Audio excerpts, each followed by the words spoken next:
Welcome to the Daily AI News, brought to you by the Day After AI News channel. Today is February 18th, 2026. And, if you've been watching the news feeds like I have, you've probably seen this really strange split screen effect happening. A tale of two AIs, almost. Exactly. On one side, you've got AI literally helping save the dairy industry in Kashmir and predicting weather faster than I thought was possible. And on the other side? On the other side, you've got what everyone is now calling AI slop and, well, deepfakes stealing millions of dollars. It's true. I thought we're really moving past the initial hype cycle and into what I'd call the deployment phase. And deployment is messy. It's very messy. It's affecting the milk in your fridge, the GDP of entire nations, and the actual safety of your bank account, all at the same time. Let's start with the milk, because that was the story that really grabbed me this morning. We're talking about cows in Kashmir. Right. And they're wearing smart necklaces. Now, I've seen Fitbits for dogs, but this feels like a pretty big leap. Is it a gimmick? It's definitely not a gimmick. This is a massive shift in how we approach agriculture. These belts or necklaces, they're not just counting steps. Okay, so what are they tracking? They're monitoring rumination patterns. So essentially how the cow chews and digests and its body temperature, all in real time. Rumination. I know cows chew cud, but why does tracking that rhythm actually help a farmer? It tells them almost everything. A change in that chewing rhythm is often the very first sign of illness or distress. Your first sign, before anything else. Yeah, things like heat stress or an infection. The AI can analyze these tiny changes and flag a problem days, literally days before you'd see any visual symptoms. Right, so a farmer normally wouldn't know their cow is sick until it, stops eating or looks sluggish, and by then it could be too late. Precisely. In the dairy industry, a couple of days matters. Catching an infection 48 hours early means you can treat it, save the animal, and keep milk production stable. It's preventative medicine. And this isn't just an isolated thing, right? I saw a report out of Maharashtra today. That's the bigger picture. We are seeing this AI-first approach across their entire agricultural sector. Yeah, the MahaVISTAAR-AI platform. Right. The numbers were huge. Something like 2.2 million farmers are on it. That's right. And it's basically a conversational platform. Think of it like a specialized chat GPT just for farming. It gives personalized crop advice. But the real magic is when they combine it with satellite data. That's where it gets really interesting. The report shows farmers using the full system are seeing yield increases of 20 to 32%. A 30% increase? Yeah. That's massive. That's life-changing for a small farmer. It really is. I want to dig into the tech a bit, though. There was this one tool mentioned, Map My Crop. It said it uses satellite imagery to predict sucrose levels in sugarcane. How does a satellite in space taste the sugar in a plant on the ground? Well, it's not tasting it. It's about spectral analysis. The satellite isn't seeing the cane like a camera does. It's seeing light. It's analyzing how light reflects off the crop across different spectrums.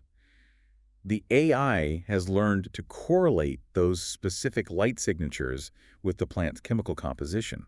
In this case, it's sucrose content. Yeah, does it work? They're hitting 95% accuracy. That is wild. But here's the part I found even more interesting. It's not just about the harvest. This data is changing how farmers get loans. This is the real so what of the whole story. Yeah. Getting a farm loan is hard. It can take weeks for a bank to verify your assets and your crop's potential. Right. But now, because this satellite data is so accurate, banks are using it to generate credit scores for the farmers. So the AI is basically the auditor. It proves to the bank, yes, this crop is healthy and it's going to be worth this much. Exactly. And loan approval times have dropped from weeks to just a couple of days. Wow. From orbital data to financial inclusion. Okay, speaking of processing huge environmental data, we have to talk about SeaCast. Right, from the fields of India to the Mediterranean Sea. I love this story because it really shows the difference between, let's say, old computing and AI computing. It's a perfect example. So traditionally, weather forecasting is pure physics. You run these massive complex equations on a supercomputer. Okay. And to get a 10-day forecast for the Mediterranean, you'd need about 89 CPUs running for over an hour.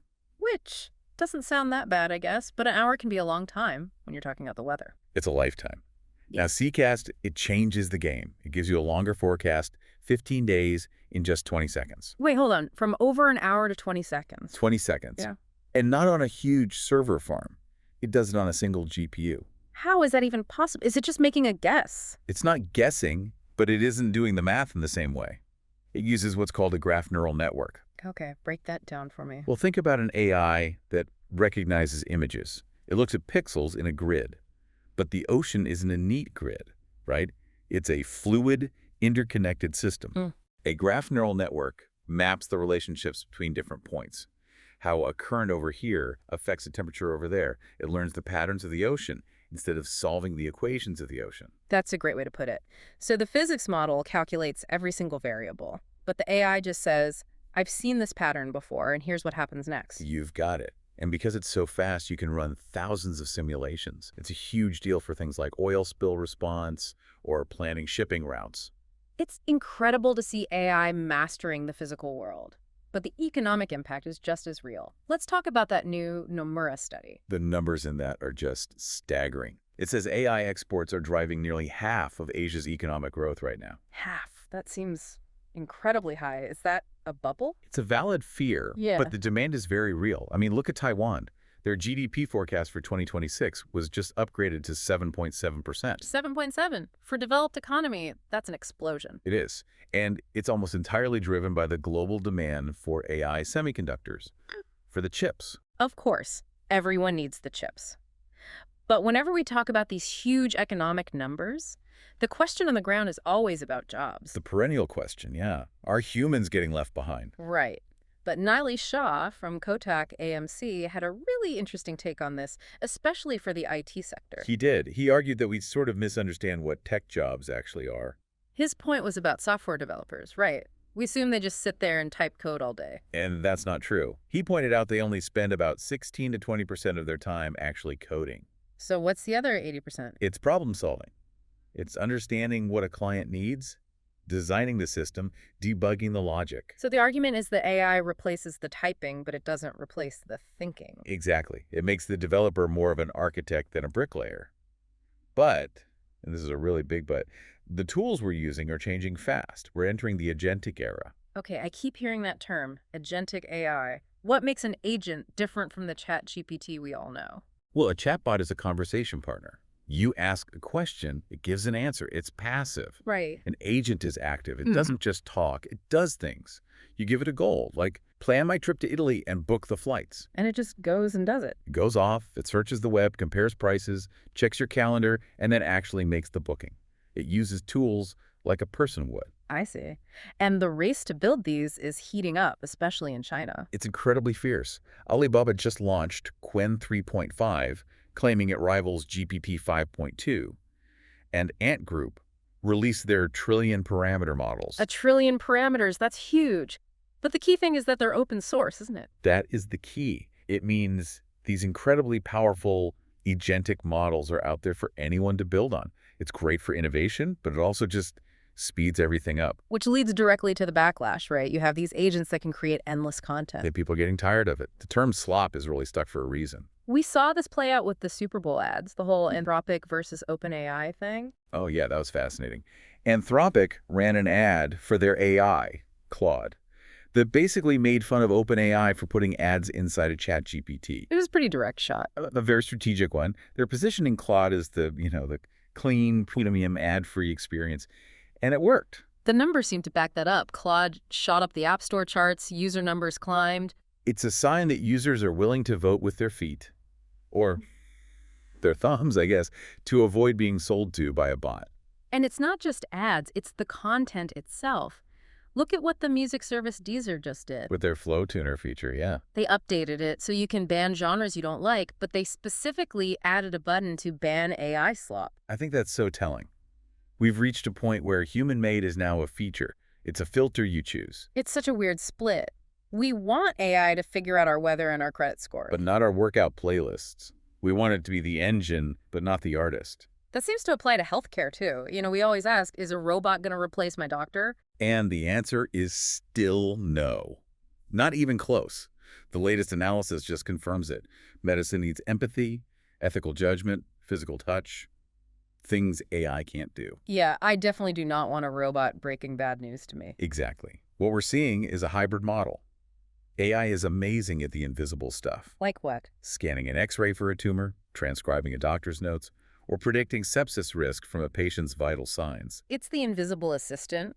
Actually, Samsung seems to be leaning into that with their new phone teasers, the Galaxy S26. For nightography, right? Yeah, they're not saying make a fake picture. They're saying our AI will fix the lighting in the real photo you took at that party. It's a much smarter way to frame it. AI enhancing your reality instead of replacing it. Which brings us to the, let's say, the less pleasant part of the show, the people who are inventing fictions.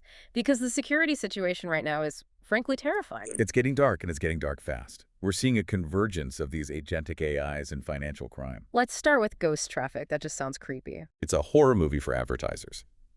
A report just found these huge bot networks that perfectly mimic human browsing behavior. So companies think millions of people are visiting their website, but it's just ghosts. Exactly. They're just burning their ad budget talking to nobody. That's the question Changpeng Zhao, CZ from Binance, is raising. He made a really compelling point about AI and the blockchain. Right, because normally blockchain is all about transparency, public ledger. But he's arguing that in the age of AI, that transparency is actually a trap. It is.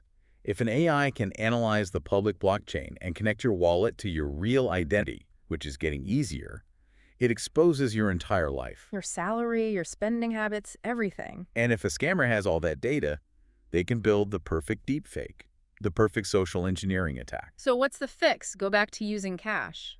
He's pushing for something called zero-knowledge proofs. Okay, that sounds really technical. Can you give me the simple version? The simple version is, imagine you need to prove to me you have the key to a door.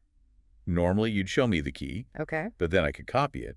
A zero-knowledge proof is a way for you to unlock the door and walk through it, proving you have the key without ever actually showing me the key itself. So I can prove a transaction is valid without revealing all the sensitive details. Exactly. We need digital curtains. Otherwise, we're just sitting ducks for these very sophisticated attacks. Wow. Okay, so we've covered a ton of ground today.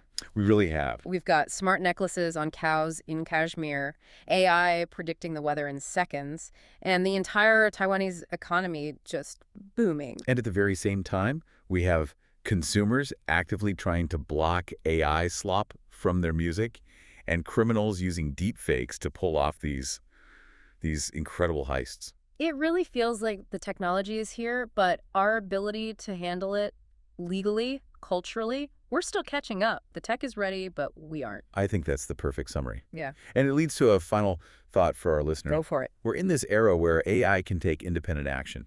If an AI can act like a developer enough to write its own code, Then what? then the biggest question of the next year isn't going to be, is the AI smart enough? It's going to be what? It's going to be, how do I prove I'm human? In a digital world that's flooded with these agents, how do we prove we're real without giving up every last bit of our privacy? That's the battleground for 2026. That is definitely going to keep me up tonight. It's a tricky one. Well, on that slightly existential note, thanks for diving deep with us. My pleasure. See you tomorrow. Before you go, please subscribe to the podcast Prime. And if you enjoyed today's episode, hit like to support us. Thanks for listening and see you next time.